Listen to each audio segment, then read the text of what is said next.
आज हम class 10th के सामाजिक विज्ञान में राजनीतिक शास्त्र स्टार्ट कर रहे हैं। इसमें है पहला चैप्टर सत्ता की साझेदारी। तो इसका पहला लेक्चर में समझेंगे, इस चैप्टर के बारे में समझेंगे। तो सत्ता की साझेदारी, तो सत्ता का मतलब हुआ पावर और साझेदारी के मतलब हुआ बांटना, और पावर के मतलब फिर हो जाएगा इसमें राजनीतिक शक्ति, और राजनीतिक शक्ति के मतलब हो जाएगा डिसीजन, डिसीजन मतलब निर्णय। तो ये हो जाएगा देश। तो निर्णय कौन लेता है? सरकार। अब है प्रकार, प्रकार में हो जाएगा ये दो प्रकार का होता है, एक होता है राजतंत्र और दूसरा होता है लोकतंत्र। तो राज का मतलब हुआ राजा, और तंत्र मतलब हुआ व्यवस्था। तो ये पूरा का मतलब हो जाएगा राजा की व्यवस्था। और इसमें पहला हो जाएगा वंशानुगत और दूसरा हो जाएगा 50% से 50% है इसमें। फिर लोकतंत्र, लोकतंत्र में हो जाएगा, इसका मतलब हो जाएगा लोगों की व्यवस्था। तंत्र मतलब होता है व्यवस्था। तो इसमें आता है जनता, नेता, चुनाव। और चुनाव का मतलब यहाँ पर हो जाएगा वोट डालना। अब है देश, देश में हो जाएगा संविधान और एक हो जाएगा जनता की इच्छा।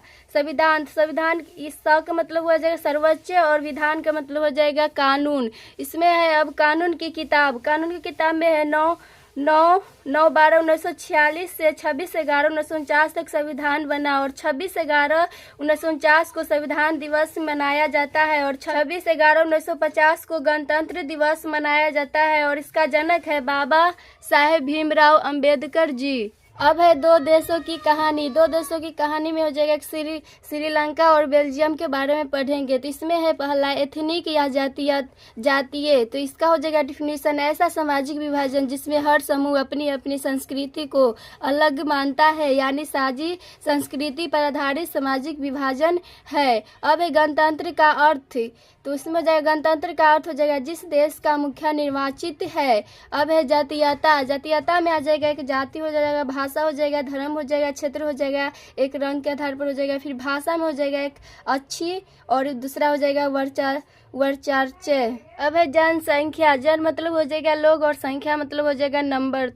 तो ये पूरे का मतलब हो जाएगा टोटल। आबादी है इसमें लगभग 1 करोड़, और आबादी का मतलब होता है जनसंख्या। तो इसका था दो देशों की कहानी। तो सबसे पहले बेल्जियम के बारे में पढ़ेंगे। तो बेल्जियम की राजधानी है ब्रुसेल्स, और पड़ोसी देश है इसमें फ्रांस, नीदरलैंड, जर्मनी, लक्समबर्ग। और इसमें राजधानी का मतलब हो जाएगा जहाँ से पूरा राजधन हो, राजधानी होता है। अब है बेल्जियम, बेल्जियम में 100 लोग हैं। इसमें 3 प्रकार की भाषा बोला जाता है। पहला होता है डच, और दूसरा होता है फ्रेंच, और तीसरा होता है जर्मन।